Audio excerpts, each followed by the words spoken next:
Hello everyone. We want to perform investment risk analysis for the SP500 index. We've been using a two-step approach for this particular investment risk analysis. Step number one was all about running simulation by randomly sampling past year return values. We use the choices function inside the random module in order to randomly sample 10 years of return values from the past years. Run underscore sim function is the code for step one. Let's talk about step two now. Step two is going to be about running hundreds of such simulations in order to explore wide range of outcomes so that we can try to answer this question of how risky is it to invest in SP500 index going forward. We are going to be calling run underscore sim function from inside step 2. So I'm going to define the function name as run underscore n underscore sims, and I'm going to copy paste all of the arguments that run underscore sim function takes, since we'll be calling that function. I also need a n parameter for this function, which is going to determine how many times we call the run underscore sim function.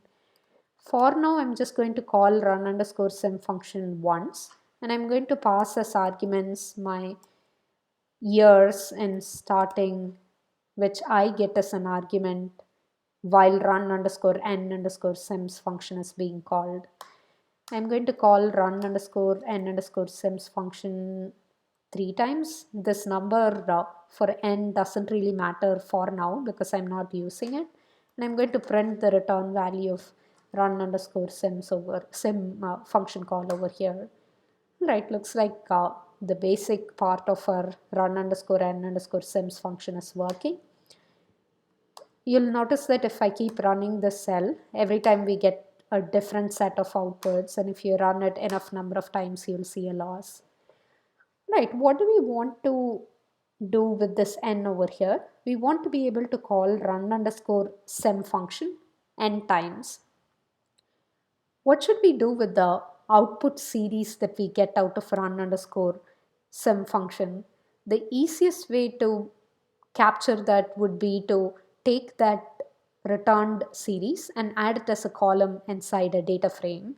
So I'm going to go ahead and create a brand new data frame by saying data frame, and let me call this particular variable as sims over here. So I'm creating an empty data frame called sims, and I have to clearly write a for loop to iterate over the number of times that we want to run and run underscore sim function over here, not run call. So I'm going to say for I in range of n, call run underscore sim of years. Let's just test this version before we populate the data frame. Looks like we are getting 3 different simulation which randomly selects 10 years return for each simulation. What do we want to do to populate the data frame is that we need a column name, correct? So the simulation number would be a really good column name. I can say the first one is simulation 0, second one is simulation 1, third one is simulation 2, and so on. Good for me, I already have an I variable which has those values. Recall that range built-in function enables us to iterate over a series of numbers. If you have just one argument, that's going to iterate over the numbers 0 through n minus 1. So what I'm going to do is, I'm going to say sims of column name. So this is going to be column name equal to some value, and the value is going to be the return value from run underscore sim, correct? That's a series over here. So you can add a column to a data frame just like you can add a key value pair to a dictionary. So you can simply say df of column equal to some series. So this column name identifier is going to be generated by the string sim, and then I want to be able to add I, correct? recall that I is an integer, so I'll have to typecast that into a string over here. What do I want to do next? I want to be able to return this particular data frame. Let me go ahead and run the code over here. Looks like we are getting a data frame which contains 3 columns, which represent each of those simulation calls for the run underscore sim function that we made. Looks like all 3 of these simulations are giving us a gain at the end of 10 years. What I want to do next is I want to be able to run the simulation for 10 years, and I want to be able to run 50 such simulations. So I'm just going to call the run underscore n underscore sims function, and I'll be passing 50 as the argument, and I'm going to capture the return values into a variable called sims over here. So I'm going to display sims data frame. You're going to get 50 columns to represent each of your simulation runs, and then you'll have 10 rows for each of those years that you choose the return value in random, correct? A more interesting display would be the tail of this data frame, because we are clearly interested in what's happening in the last few years over here. Let me talk about the aspects of becoming a successful data scientist before we move on to the remaining part of this particular example over here. So you need to be able to play both the detective as a data scientist and also the lawyer. So being the detective is poking around the data set that you're trying to analyze on your own. You can generate any kind of plot for your own understanding and for making meaningful determinations out of your analysis. So what we are going to do first is we are going to play the detective, and we are going to create a line plot to visualize all of the simulations. Once we create the plot, you're going to understand why this plot is going to be applicable only to a person who is trying to find an answer from this particular data set over here. So our simulations are in the variable sims. So I'm simply going to say sims.plot.line. How many lines do you think will get plotted when I call the line plot function now? Go ahead and pause the lecture video here and write your answer as a comment in the comment section. The question once again was how many lines will be added to the plot when I call sims.plot.line. Right, let me go ahead and run the plot function. You're going to get 50 lines. That's because we have a data frame which contains 50 columns, correct? So one thing is that there is too much information in this plot, because the line plot by default shows the legend. Let me show you how you can get rid of the legend before we talk about the actual plot itself. So you can say legend equal to false, and that's going to get rid of the legend for you. Notice that the lines are all over the places. Most of the times you seem to be getting gains, but there are cases where like you have incurred losses. The main reason why this is a plot which you will generate as a detective role in being a data scientist is because not many people can make sense of this particular plot, right? There is too much information here for anyone who's new to this particular data set to understand. We know that we have 50 simulations, and that each of these lines represent each of those randomly generated simulations. Let's now talk about the second part of your role as a data scientist. The second part is going to be being a lawyer. You're going to have to make meaningful arguments using your plots in such a way that you can convince people who are trying to judge your analysis. So you're going to have to produce plots which are way more readable than this one. This plot might be useful for you to determine that, okay, majority of the times we are getting gains, but sometimes we do get losses. What we want to do for the second type of plot, which is the lower role of plot, is to be able to compute meaningful statistic values out of these simulations. So I'm quite sure all of you know what a percentile is. 50th percentile is median, and you have other interesting percentiles like 90th percentile and 5th percentile and so on.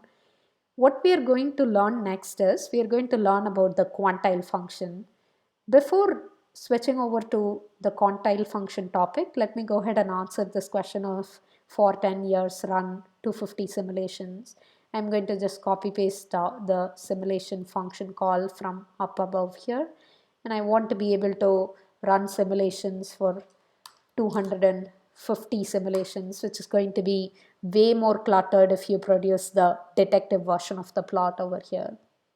I can try and show that for you. I'm going to say sims.plot.line. That will take quite some time to generate. While that's going on, I'm going to start talking about the quantile function over here. So quantile function in pandas enables us to compute percentiles. There you go. Looks like you can barely read any of the curves over here. I'm going to get rid of this plot line now. Okay, going back to the quantile function. Quantile function enables us to calculate percentiles. The default calculation is for the 50th percentile. Let me first show you how you can call the quantile function. So I can say sims.quantile.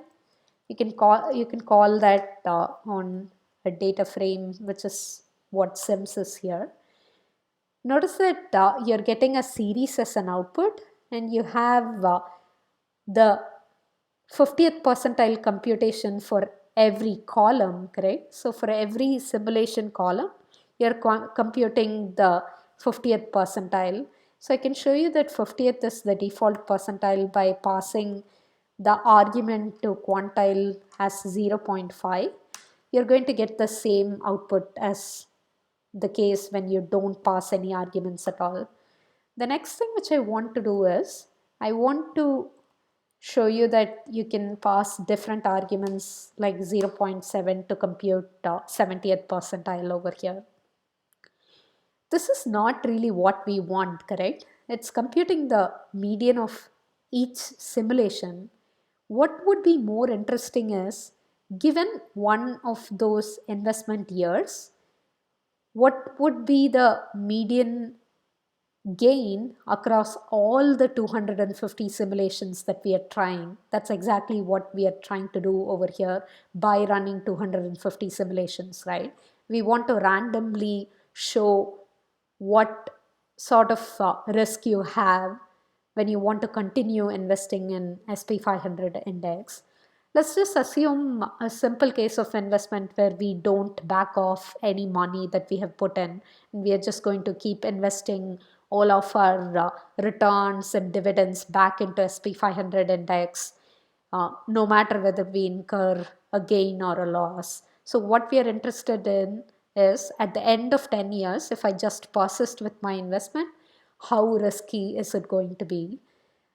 So we are going to have to find a way to compute the row percentiles instead of the column percentiles.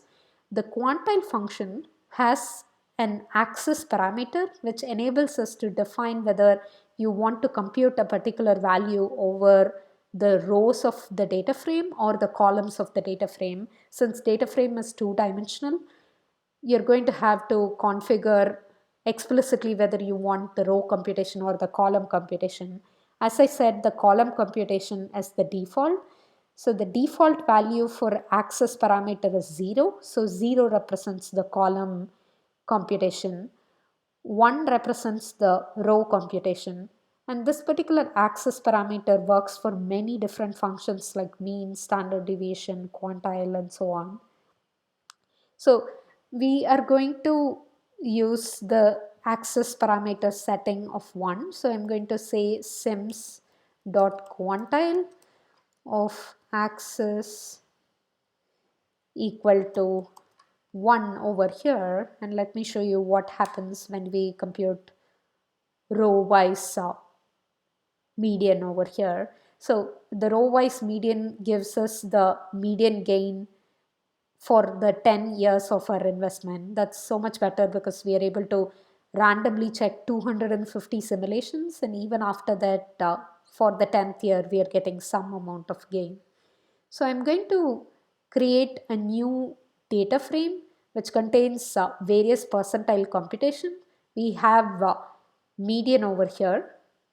I want to be able to also compute the 5th percentile and the 95th percentile, which are the most common percentiles other than the median percentile. I'm going to create a brand new data frame, and my 50th percentile is going to become one of my columns. So I'm simply going to create a data frame by using a dictionary of series. Recall that you can create a data frame from a dictionary of series, dictionary of lists, and lists of dictionaries, and any of the other remaining 3 combinations. So I'm going to use the dictionary of series. So sims.quantile gives a series as the output. Sorry, this is the one that I was looking for. It gives a series computation as output, which gives you the 50th percentile or median computation for each of those years.